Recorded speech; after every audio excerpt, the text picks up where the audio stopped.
Welcome to Can, the marketing podcast. I'm Ben from Human Digital, the B2B marketing agency. And I'm Steph from Q Marketing, making brands shine since ages ago. This week, we're talking trends, what they are, where they come from, why brands get them wrong, and why the most interesting ones right now are coming from Asia.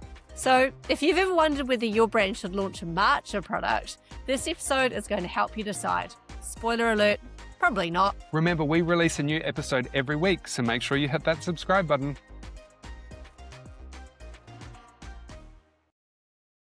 Hey, Steph, how's it going? Good, thank you, Ben. I can see that you are not in your normal place of residence this week. I feel like this year has been a constant where in the world it has been. Tell us where you're beaming to us from today. Yeah, I mean, both of us have been getting around over the last few months, but currently I am in Japan.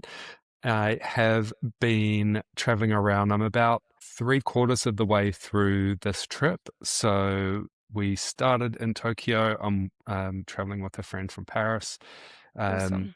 Started Tokyo, then went to Kanazawa, then we went to Kyoto and Osaka, and then have just got back to Tokyo now. So yeah, bit of a whirlwind, working at the same time. First time in Japan as well. It's amazing. Highlights have been I start and finish each day with an onsen. I think everyone should do amazing. this. It's a great way to get the body warmed up, and then also before bed, I just fall asleep so easily after a hot onsen. The advertising here is next level. Billboards scream at you everywhere. There's music, there's ads.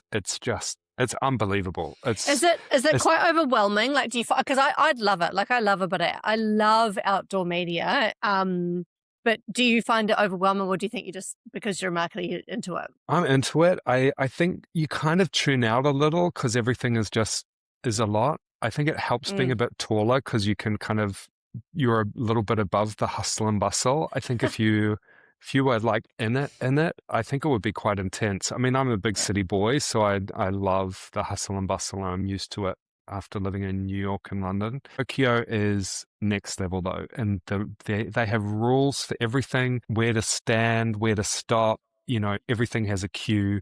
Like, I thought the British people like queuing. Japanese, oh my God, there's a queue for everything. It's crazy. The outdoor advertising is intense, and yeah, it's all the time. I've even been watching a little bit of Japanese TV, and even that is intense and crazy. It's a lot of infomercials, and they have people reacting to food products, and it's very interesting. Love it. It's really cool. I love it. That's awesome. So the best, and I think that on the food side, I've really been enjoying the egg sandwiches. And my friend from Paris is going to hate me saying this, is that because he's very much a foodie, the egg sandwiches from 7-Eleven are unbelievable. They're really simple. It's just white bread filled with egg and mayonnaise, but they taste amazing. And I don't know, have you been to Japan? Japan was the first country I ever went overseas to. So yeah, but I don't remember eating egg sandwiches. I think I went to school in Japan and ate very traditional and McDonald's. Brilliant. But no egg sandwiches. Well, I have not had McDonald's since I've been here, thank goodness. Yeah. Yes, and what have you been doing this week, Steph? Okay, so it's been a big week. It's been a great week, actually. I went and saw Devil Wears Prada 2 on Wednesday night. How was it? I loved it. I absolutely loved it. It was just, I've heard other people who, have criticised it and it wasn't for them. I thought it was for me, way better than the first one. I just thought it was engaging. I took my 14-year-old daughter, went with a girlfriend, loved it. And then it's been a big week. Then we went to Mumford and Sons on Saturday night. That was epic. What a great concert. I think maybe a little bit subdued compared to everyone else in their worldwide tour. I heard that the concert in Melbourne had a little bit more energy, but overall had a wonderful time. And then I've just been hanging out in Melbourne for the last few days since the weekend. Melbourne's great. Love Melbourne. It's like a second home. And to your Any shopping this time? no, no, No show, no no shopping. shopping, lots of family, catch up with my, just kind of hanging out and bit of dining. But Mm, what I really notice about Melbourne is the proliferation of street posters and like, mm, because they've got so much public transport. There's so mm, much out of home in mhm, Melbourne and some really, really clever stuff. So I mm, always like to kind of observe because the litmus test is if you come to a country and you don't know the brand, do you understand it and do you like it, like the advertising and understand what it's telling you?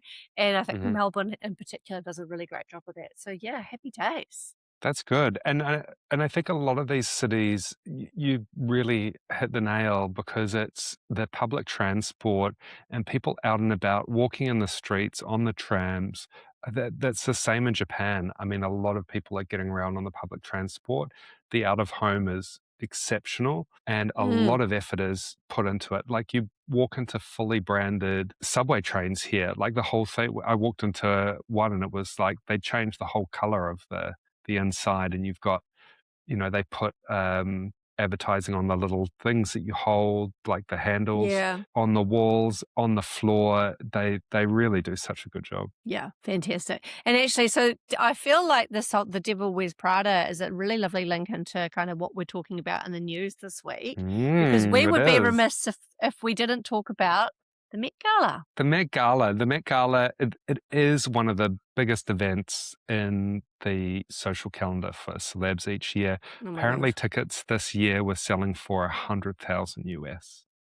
I mean, 100,000. you almost it's a beggars belief that people actually pay. Like you just imagine that people get invited, not that this is a ticketed event. So, my understanding of how it works is the the celebrity goes for free, but it's Yep. typically the designer or the fashion house or the label that Mm. pays for the ticket. So this is essentially a marketing event for these labels. So whatever costume is being worn, the label will pay for everything: the hotel, the flights, the ticket, everything, and then the celebrity turns up and I'm imagining they're probably paying the celebrity too.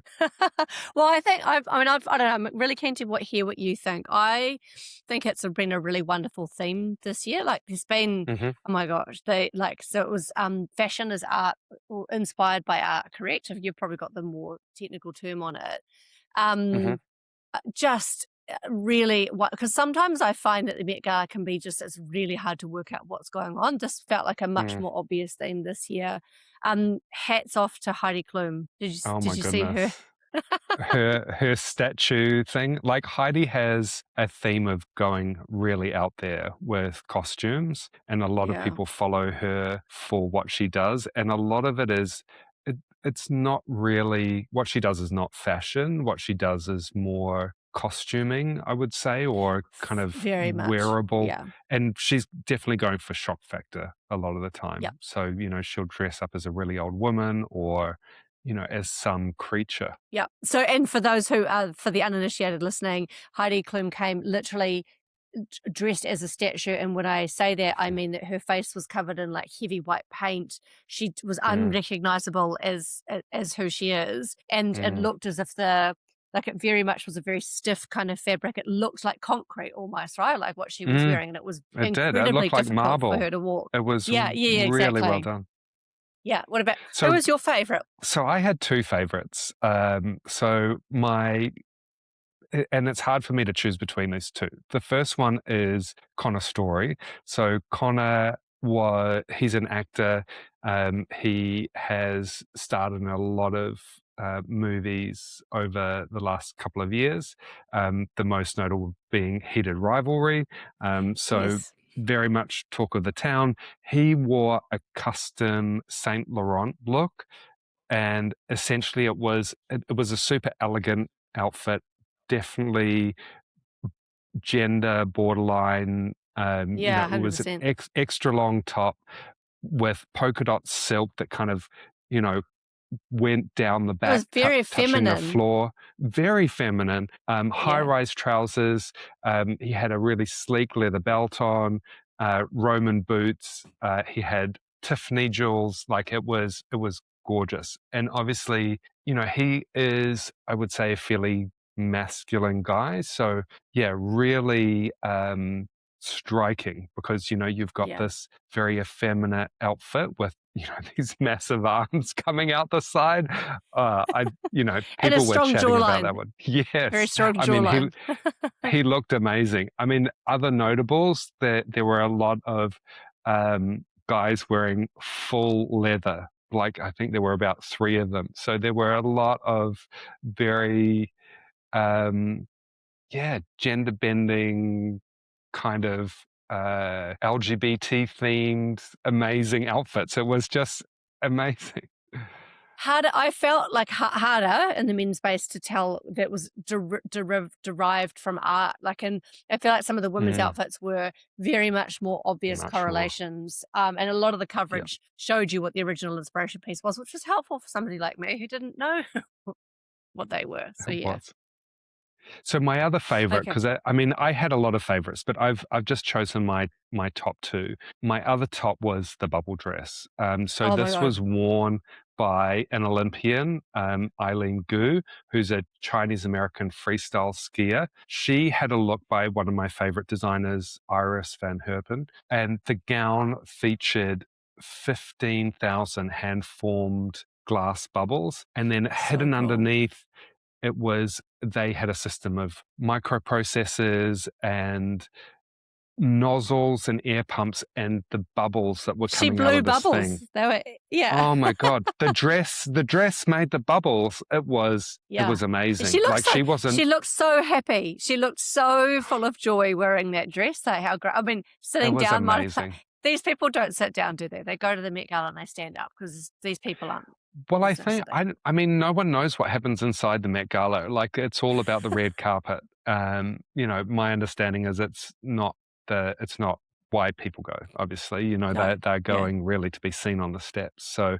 and I think a lot of them will change out of those costumes because you can't stay in Yeah. those costumes all night. So some of them will have several looks. They'll have the pre-party look, the stairs look. Some of them have looks that they take off. So, there have been some celebs that have had kind of 3 looks in one that kind of peel off as they go up the steps. So it's a whole thing. It's a whole thing. Fantastic. Who were It's your amazing. favorites on the night? Do you know what? For my sins, Kylie Jenner, like I just, and it Mm, wasn't, I just thought her and Kim Kardashian actually.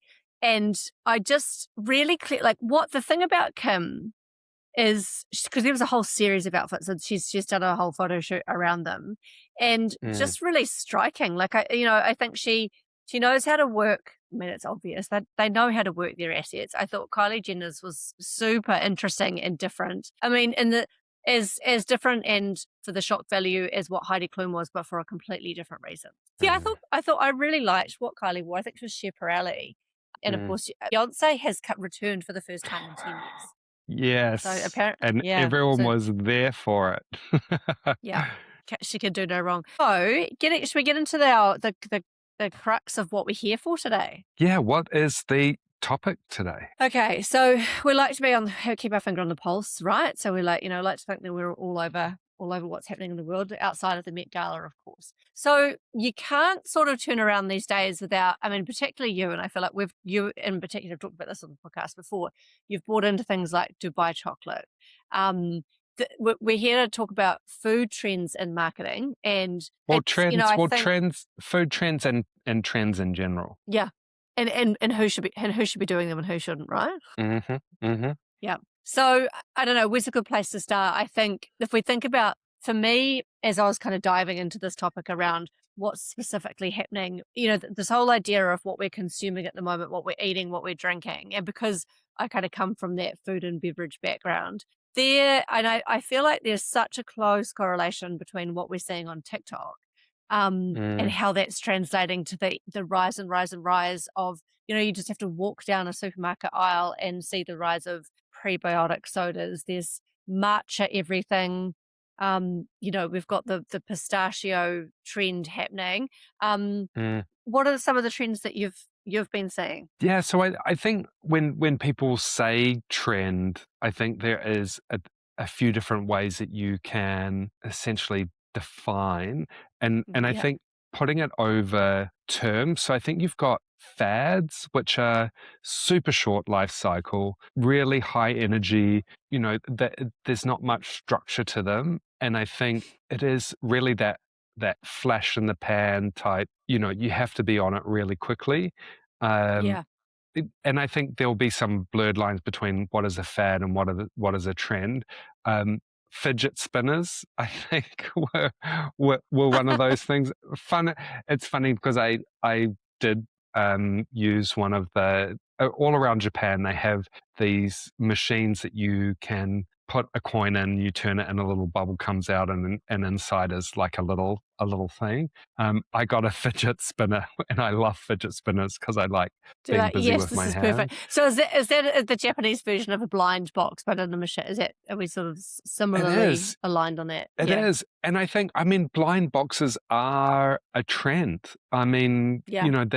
and I think one of the things that I want to talk about in this is how recently a lot of trends are coming from Asian culture. So they used to come from Yeah. British culture and American culture, but a lot of the global trends these days are like matcha tea, like Labubu, like a lot of these things are coming out of Asia. And I think that's one of the real changes in the trend process is that it's no longer coming from the West. It used to go from West Yeah. to East. It's now going from East to West. Yeah, and I think depending on which category you're in, right? So one of the things, and the other thing that's really interesting. So I see there's a lot of I see a lot of Korean beauty trends, right? So if we think about East to Mm, West translation, there is the rise and rise and rise, and we see it now even in retail stores.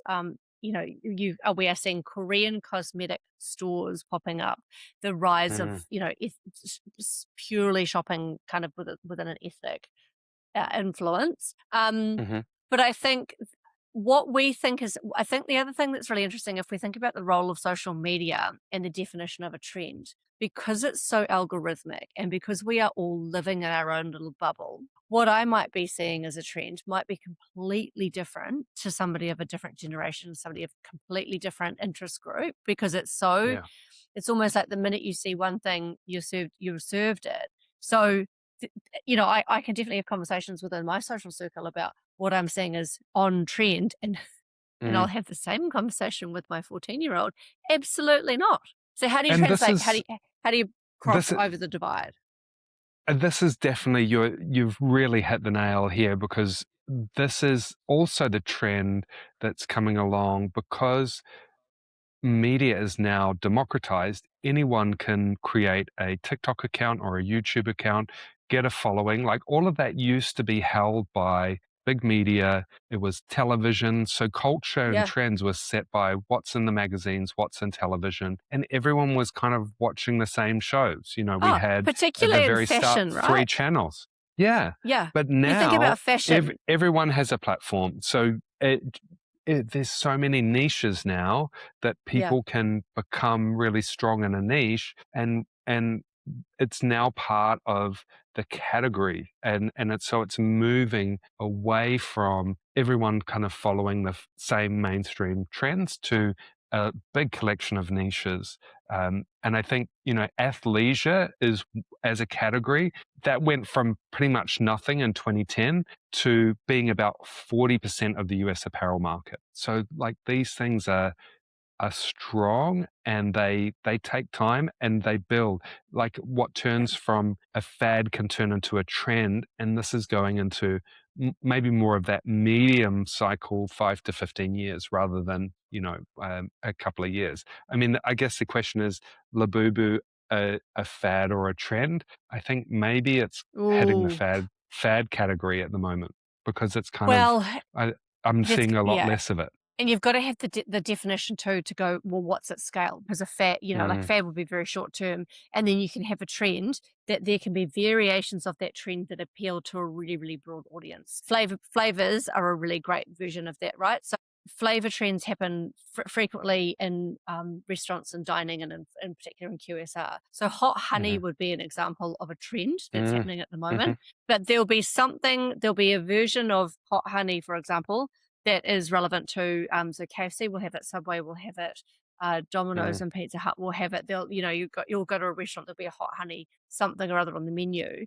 Um, So that's probably a trend that can there's a version of it that can be appealing to a really broad audience, and it's probably got some legs to stand the test of time. So if we think about how companies might market and jump on a trend and when it would be worthwhile. If I was sitting in the marketing seat in a business, I'd be saying, well, how can I make money out of this? And what's my version of that trend? Because Mm. just doing it for the sake of doing it does like I don't know, hot honey biscuit wouldn't work. I don't know, maybe it would, but Maybe.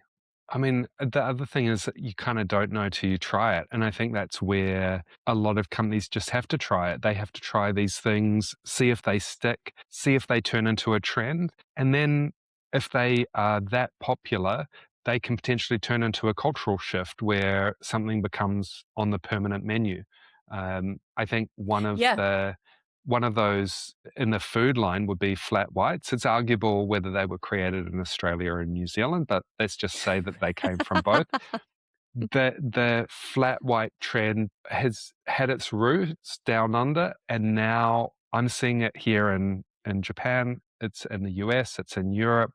I think that flat whites are now a trend and maybe moving into a cultural shift. They are now no longer a limited time thing on a menu or something that you have to ask for. They're now, really embedded into a lot of coffee menus. And I think if you think about this whole, that point that you touched on earlier around this rise of influence from the east to the west, and if we think about how trends might have started back in the day, it was through people moving around and taking the things that were culturally relevant to them and potentially physically moving into another environment and having a Mm, degree of influence over a new ethnicity or a new country, and then basically if you can see the relevance to that and adopt it and adapt it in some way within your own culture, that's how I think trends can become more prolific and spread throughout society, because you can borrow from it, like we're all borrowing from Korean skincare principles at the moment. mm.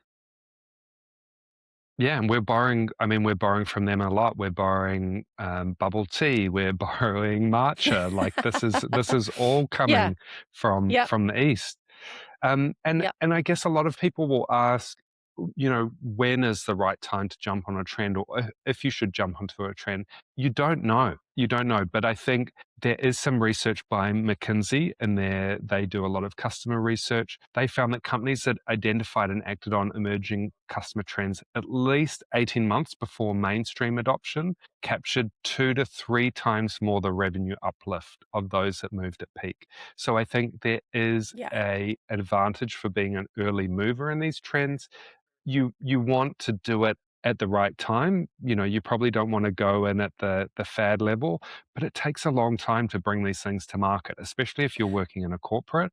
So I think, Yeah. it does pay off to invest where it makes sense into those trends. Yeah, and I've definitely worked in businesses where, again, in that food and beverage space, where we've acted too soon and gone. You can Mm, see that, like, you get the intel. So, particularly now, often you've got access to international reports, global trend reports. That we're mm, never short of a trend that's coming our way from wherever. That's always the case. So, back in the day, I was working in alcohol. There was the seltzer trend was coming. So, like, right, mhm. this is it. Health and wellness. Everyone's going to Get get on the behind bandwagon. seltzer. Seltzer, Jump, yeah, everyone wants seltzer. no, they don't, and you know what, Ben? They don't. Not everyone wants a seltzer, Well, do they? and Some people still do. So I would say that there's still a niche of people that do want a seltzer, yes, but but back it's not back when this would have mainstream. been over 10 years ago, and it was Mm, there were little green shoots showing, but mhm, sometimes, in fact, very often you can go a little bit too soon. And bearing in mm, mind from a New Zealand perspective, we're a small company. We're a really mm, small country. Uh, mhm, you've got to get that groundswell to get the volume, to get the mass adoption. So New Zealand, it can be sometimes we go a little bit later because as Kiwis culturally, we also like to know that it's a little bit safe and that other people have given that a go before we kind of dip our toes in. And I think this is where being in tune with culture is so important. And I think looking at the reports that come out of one thing, I mean, no one can predict the future, but I think if you're doing good customer research and you're talking to your customers or potential customers, you can find out what potentially has legs. And I think that's the core is I think it's important that brands test, that you have to accept that some things are going to fail. I think Yeah. I would have thought you do seltzer because seltzer had legs or shoots, as you say, but understand that not all of these trends are going to turn into that long-term Well, cultural and shift. and if you're really early, you can think about all the money you have to invest in getting people to understand what it is that you've just brought to market. Like, yes, You have there to might do be a the core people. education. Yeah, that's Yeah. exactly right. And so that also, Mhm. if that's going to eat into your marketing budget, so you want to probably have a really balanced view of what brings in the money in your business versus where can you afford to experiment. And sometimes that level of experimentation is about, if you're jumping on a trend, it'll bring people into your brand. So Mm. you might skew a little bit younger because you've got a different flavor, or like I would say, for example, again thinking about the food thing, Whitaker's, for example, probably brings new customers in with with its really interesting limited edition flavors. But there's probably people who don't buy it any other time, or they're buying it as for a gifting occasion. Mm. And I think this is where matcha is a useful case study because matcha isn't a new product. I mean, here in No. Japan, matcha's been part of Japanese culture for centuries. I mean, Yeah. the the Japanese tea ceremony has been around since the 12th century. So, Wait, let's say that can, that's not really a trend. hang on a minute. But Can we just 1 second? Let's clarify. Is matcha just a renamed, rebranded green tea, Ben? I don't think so. I think matcha is actually the Japanese name for that green tea. In Western culture, it was probably called green tea, but Yeah. Okay. matcha is the name for it. I think Western matcha brew, the boom of matcha in the West, has been driven by three converging values. One is um, intentionality. So matcha takes effort. So if you think about matcha, if you make matcha traditionally, you have to like pour the powder in and then you pour the water in and then you've got this little whisk that you have to like whisk it with. Like I haven't gone to this effort, but I've, I've seen it being made. Yeah. I think that is people like that ritual. And I think that's part of, it's signaling that, I've got time to make my tea. It's health signaling as well. There's a lot of antioxidants in matcha tea. It's really good for you, apparently. It makes you feel good. I mean, I prefer a coffee over a matcha latte. But in that same vein, it's also the rejection of that hyperstimulation which comes with Mm. caffeine. It is that alternative. You've got this whole idea of the matcha drinker, and a lot of it is, and people get criticized about men that drink matcha and read books on feminism, and so it's kind of like there's Oh, this is there whole kind of wow. yeah, there's this whole subculture that's growing up that is all about the type of people that drink matcha and what that means about you as a person. And yeah, I think it's part of the performative male aesthetic, which is that kind of Birkenstocks matcha latte, Oh, yeah, yeah, pro-feminist yeah, book. Yeah. So I think yeah. what's happened is the product is not new. It hasn't really changed, but it has been accepted more broadly into culture, and it is now Well, signaling something. the assign I think what you've just described there is the assigned meaning to matcha has changed, which has Hmm. allowed it to kind of seep in and become, yeah, it's appealing to a completely different audience. So it's been repurposed, reimagined. And I imagine the way that we see matcha being served now is quite different to how, like you say, like it would have been done traditionally, and that has Mm. opened up, I guess, a whole new wave of innovation around how much it's been incorporated into all sorts of different things, not just as a drink in and of itself, right? So that's really interesting, and I think there's something probably in there around the reclassification of something that might just be, um, that's been around for a long time, but you can find another way to incorporate it into modern society or appeal to a new group. Yes, and I think the key here is focusing on the values. So the brands that are just making something green and matcha are probably getting it wrong, but the ones that Yeah. understand what matcha means in terms of being intentional, using it as a alternative to that ultra stimulation and the health benefits, I think those are the ones that really benefit. If you're just doing it as this month's flavor, I mean, maybe you get some novelty, but it's probably not a long-term growth Oh, angle. you at 100%. There are businesses who will just be going, "Oh, I just got to. There's going to Make be it a green. 2%. Yeah, Yeah. just make it green. Yeah. Yeah, and do you know what? Unfortunately, lots of people who will just sort of you've got such little time scanning the shelf, or you're busy and you're out in a cafe or whatever, and you go, "Oh, that's a matcha donut, great," or Mhm. whatever the thing might be, and so you're kind of then what you're doing is you're borrowing on the health cues of matcha in order to sell more of the thing, even though it's got potentially very, very little of the actual ingredient in itself. So that is unfortunately a really common thing that happens in food and beverage. So you take the trend and you milk it for all it's worth, and then you go laugh to the bank.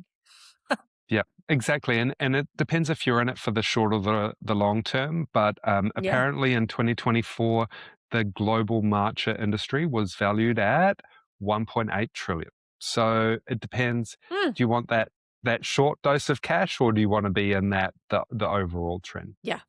Yeah. I mean, gosh, there's been so many instances of this. So let's talk about creating trends. I mean, I'm not sure trends are created. I'm not sure brands are the ones to create trends. I think a lot of it is about understanding culture and understanding trends. Yeah. But And where they what are come your from. thoughts? Yeah, what are your thoughts about whether brands should be creating trends? Because some brands do. Like, so some brands will create a product and they won't know if it's going to be successful or not. They'll put it into market and they will create a trend because that product, like Labubu, you know, be- gets viral and Yeah. becomes part of culture. And I mean, we've talked a little bit about how Labubus became part of culture. The old recipe book was you created a product and then you got a celebrity to wear it on the red carpet, and then you got a feature film to put your product in so that Yeah. the family ate it for breakfast or drank it, with their mates. Now it's about making your product, getting it worn still at the red carpet, being in a TikTok video. It goes viral on Instagram. It is with an Yeah. influencer, maybe still an actor as well. I think there's two pathways to this. The first is the product market fit. And so often brands will spend a lot of time social listening and trying to find like trends, and new things are often built in these tiny, tiny little subcultures, right? So this is why brands scour the likes of subreddits and things to see what's happening. So Mm, you can luck upon a really awesome product. So you either invent something that hasn't been done before, or you think of a way to do something differently. That's great, but at this stage you probably are niche and you still probably don't have scale.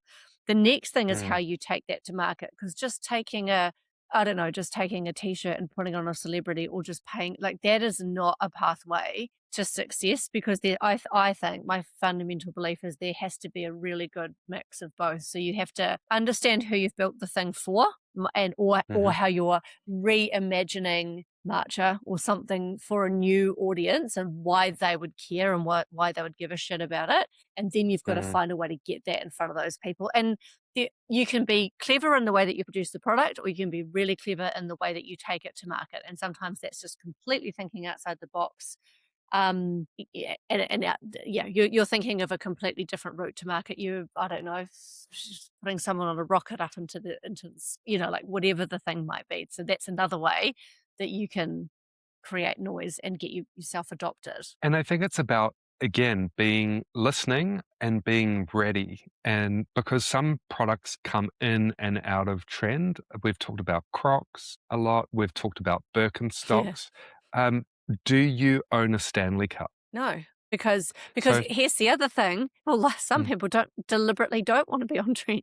no, they don't want it. Exactly. And are you one of those people, Steph? Yes. Yeah, well, I think they're Yes. revolting. Like, So I mean, Stanley Cups, they're 110-year-old American workwear brand. They mm, used to have a loyal following among tradies and outdoor enthusiasts. They're a very functional product, yeah. but they have pivoted, and a group of lifestyle bloggers essentially discovered the product and started advocating for it organically, like not even paid. Like these people genuinely found the product useful. They weren't paid to promote it, but they did. And they essentially, Stanley's response was to produce a color that had sold out because it was always getting requested. And that decision, which was from humility rather than strategy, ignited cultural movement, and now they're massive. I mean, Stanley Cups, I've seen so many memes, both supporting and not supporting them. Some of them are huge. And I see memes about people like basically carrying rubbish around with like rubbish rubbish bins. bins to kind of poke fun at how big these Stanley Cups are. And that is exactly that. I mean, you could talk the same about Mecca. I mean, Mecca, its roots are long term. Its roots are in provide amazing product with amazing service. That's not a fad. That is real value being provided to customers. And when you do that, you can become part of culture. So let's take that Stanley example because it's a really good one. They were an existing business that's been around for a long time who have become on trend. Now there is going to come a day, but drink bottles are the weirdest category. Like I swear to God, it's like you have to choose a shape, and you can only have that particular shape drink bottle for a 6-month period, and then it's on to the next one. So that just blows my mind. But if you're sitting at Stanley, if you're smart, you're going, okay, well, what's the future looking like for us? Because actually, when you have developed a huge revenue growth based off what is effectively a trend, how do you extend that and keep that going? Or do you have to pivot and do something else? And I don't know the answer, but I think that is very much, if I was sitting and looking at my 5-year plan for Stanley, I'd be going, right, this has done amazing things for our brand. We've got mass brand awareness. Like we have been the drink of the cup of the moment. What is the next? What does the future look like? Like what do we think Juicy Couture did when their velour tracksuit pants went out of fashion? Yeah. I mean, they probably kept the line going, and then when they saw it coming back in, it's responding to that demand. Because I think there are some brands that, I don't know, probably because of bureaucracy or corporateness or whatever, that they come into trend, but they don't respond. And they just keep doing what they're doing. They don't increase their stock. They don't create the new color. They don't bother to reach out to their loyal fans. And yeah, maybe they kind of fall back off again. So I think it's really, I'm a big believer in providing real customer value. I think as a company, if you're always customer centric and you're providing great products and services that meet real needs, you're always going to be successful. You might not be on trend, but that's what long-term business value is about. And I think, you're right. And I think what that also says to me is you actually don't build a business on being on trend all the time, because that is a spiral and not something to build a great business from. Like, and fashion's the worst for that. You've got to stay the course. And but fashion and food. Fashion and food are trendy industries. You almost have to be following those trends. But I guess the question is, for me, when should a brand follow a trend? And I think the first question you have to ask is, are you relevant? Is it relevant in your territory? To you. So this is to you and your brand. This is it's not whether the trend is popular or popular with your people. It's really like if you're a health and wellness brand and bubble tea is booming because consumers are seeking permissionable indulgence, there might be a conversation to have to say, maybe we can do, a healthy version or something like that. If you're in B2B software, no. See, don't you think? So here's the thing: McDonald's do a bloody good job of this. Actually, McDonald's do a wonderful job of. They've got their core product range. Like you go and you get your Big Mac or your Quarter Pounder. Been around for 70 or 80 years or whatever. But they're smart enough to realize that there are some extensions in the range that are on trend and they will come and go. And like you can get bubble tea at McDonald's. So, but it will be, it's the same as we can get a flat white at McDonald's. It'll be a slightly shitter version of the, of the premium option. But there's an offering there so they've got a business model that's going to exist based on its core. but that you can adapt to the trends and that will bring people in. So I think that's a really wonderful example of how you can have a right to play in the trend, but they probably won't have they won't have the best bubble tea, they won't have the most outrageous flavors. That'll be the McDonald's version of that trend. Yeah. And I think this is so if the first concept is relevance, the second is timing. And timing depends on typically where you are as a brand. I don't think McDonald's isn't a leader. They're like Apple. They're very much a follower. So the window for credible entry into the trend isn't when it goes mainstream. It's probably 12 to 24 months before mainstream. And I think this is where, to your point on seltzer, you have to go in early, not knowing whether it's going to become mainstream or not, because it's taking that calculated bet to say, we think seltzer is going to take off, therefore we're going to start doing it now. And if it does go mainstream, then you've essentially proven yourself as credible before it goes mainstream. So if you're waiting till mainstream and then you launch, too late. Yeah, 100%. So and this is why small businesses do well, because they can move fast. Small businesses have got such an advantage in that space. And I think a lot of people will go through that trend cycle as well. I mean, there are some brands that just have one product or one line of products, and they are trending companies or trending brands that because every brand has kind of a life cycle. But there are some companies that really, like Apple, that they did the Mac, they did the iPhone, they did the iPod. Some people would criticize to say that they've stopped innovating now and they're more just a follower. Like one example being the folding phone. Like pretty much every other brand now has this folding phone with the folding screen. I can't say I really want one, but I'm Apple, surprised you haven't after got one 3 yet. years, I think maybe it's because I'm a loyal Appleist. But yeah, I think so. Those are the first two concepts. So we've got the relevance to territory, we've got timing, and I think the fine one is translation, not replication. You can't just be an also ran. Like you really need to bring the trend into your own brand, into your own language. It's not just copying the aesthetic. It's not just making it green. It's like, what does matcha look like in our brand? And I mean, one really good example for matcha is Kit Kat matcha. That is a trend. Like people are obsessed with it. And it's been around, I think, for at least 5 years now. And you come to Japan and you buy those matcha flavored Kit Kats. It's a thing. I'm not a fan. I enjoy a bit of matcha, but I'm definitely not on the matcha trend. I like my coffee. I like my cow milk coffee. Thank you. things we've learned. We'll drink a bubble tea, but not necessarily enjoy a matcha. I think that's a we've learned a few things. I don't I will have a matcha. Will you have a matcha? Given the choice, I'd go coffee any day. Yeah. We like that. We're hardcore. Give us the full stimulation caffeine. Yeah, I know what I like, and I don't. I'm at that age. Yeah. So I think if we pivot then, it's like when not to follow a trend. And I think we've already covered this a little bit, but if the connection is a stretch, like if you're a B2B software company, matcha, no, bubble tea, no, like that's obvious.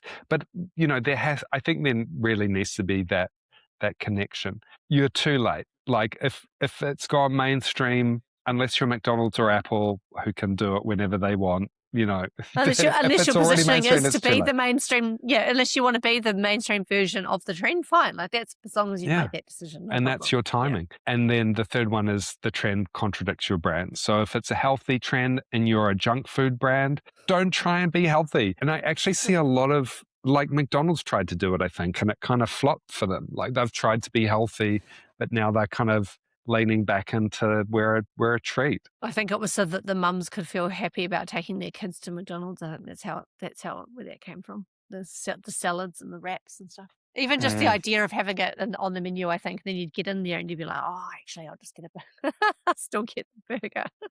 So I think this is where the trend that we used to go from west to east to west, that's what's been changing. And I think that's been changing probably over the last 5 to 10 years, it used to be American pop culture. It used to be Friends. It used to be The Simpsons. It used to be Coca-Cola, McDonald's, Yeah. Levi's, hip hop, MTV, like this. Homogenized. Yeah. Yeah, it was Britney Spears. It was very, let's say, white. It was very, yeah, America centric, and that is changing. It's changing quickly, Yeah. and the East is setting the tone.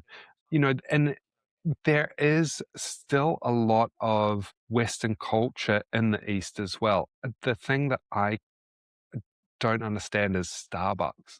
Like has not done well in New Zealand and Australia, but Starbucks here in Japan, they have nice stores. Like, you go Oh, into yeah. some Starbucks and are just like a dingy, haven't had a Yep. refurb for 10 years.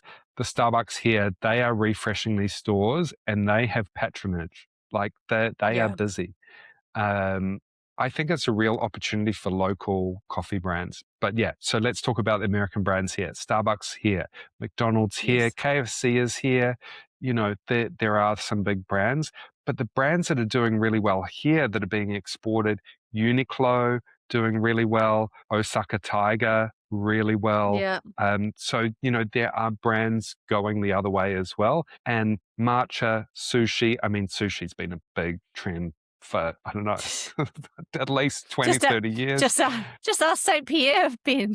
Oh my God. So why St. Pierre sushi some brands do not make sense. But I think I've never been a fan of sushi because I just think when I was growing up in little old New Zealand, sushi was kind of one of the first international foods International. that were there. And Well, it's because we started eating avocado. oh my Anyway, we goodness. digress. Yeah. We digress. I Yeah. think matcha is really one of these kind of east to west trends that are going on. You've got your skincare from Korea, you've got your bubble Yeah. teas, you've got your Labubus. It is all happening really quick, and it is it's the new trend setting is definitely Yeah. coming from Asia. So I guess the question is, where are these trends going to come from next? I think the US has kind of fallen from its seat of cultural powerhouse. I mean, the Met Gala is still selling tickets, but have a look at these shows. You've got a lot of Korean movie producers, Korea, Asian, Chinese fashion designers and artists. You have K-pop winning Yeah. music Yeah. awards and cinema. So I think it's amazing. The world is becoming much more global. There's a lot more variation in tastes and trends. I think it's a great thing. I guess the question is Yeah. where are the trends going to come from next? Yeah. And I think then, like we always say, is make sure that it fits with who you are as a brand and as a business. So trends are great and jump on them if you can, but make them relevant to your audience and to who you are as a company. And I think the question for marketers in Australia and New Zealand is, where should you be doing your trend watching? I mean, there's a lot of great platforms. We've got our very own Tracksuit, who are one of the trend spotters. But where are you looking for your trends, Steph? Like, what are some Oh, resources that people can use? there's so like in my world, there's lots of like I would look at Mintel, for example. I'd look at Nielsen IQ. I look at global reports from within the industry that specifically because that's if you're looking at NPD, that's where you'd be looking. But then you also a lot of trend reporting will come from those large global agencies because that is what Mm. they bring to the table. So if you have if you happen to be one of the big global creative agencies or media agencies, they will be bringing that stuff to you. Mm.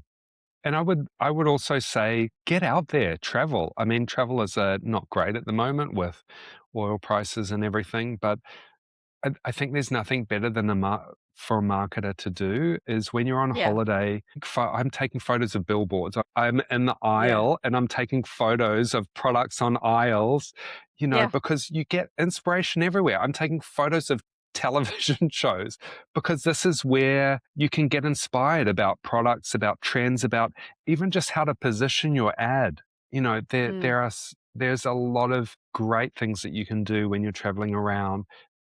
observe. I mean, I'm always taking photos of billboards, even in New Zealand and Australia, I because, know. I have a I lot. see I something, know. I see something executed well, whether that be on TV, on shelf, in digital. I'll be capturing that, and I'll be sharing it with the team, and we'll be thinking about, what is our version of that we can do. So 100%. the practical trend toolkit. I think what marketers want is, should you get on a trend? I think we've already covered on when you should Yeah. get on and get off a trend. Trend watching, keep a journal, keep a diary, keep a photo album in your phone of things that you've seen, present them to teams. If you see something cool, share it with your Speak team, share it with your speak to some product young team. people. Speak to some Yeah. young kids. Go to the skate park. See Exactly. what's happening. And I think the most important thing that you can do is, don't just be at your desk every day, churning emails, attending meetings. Be out in the world. Be out in Yeah, the come world. on. Watch ads, travel around, take photos.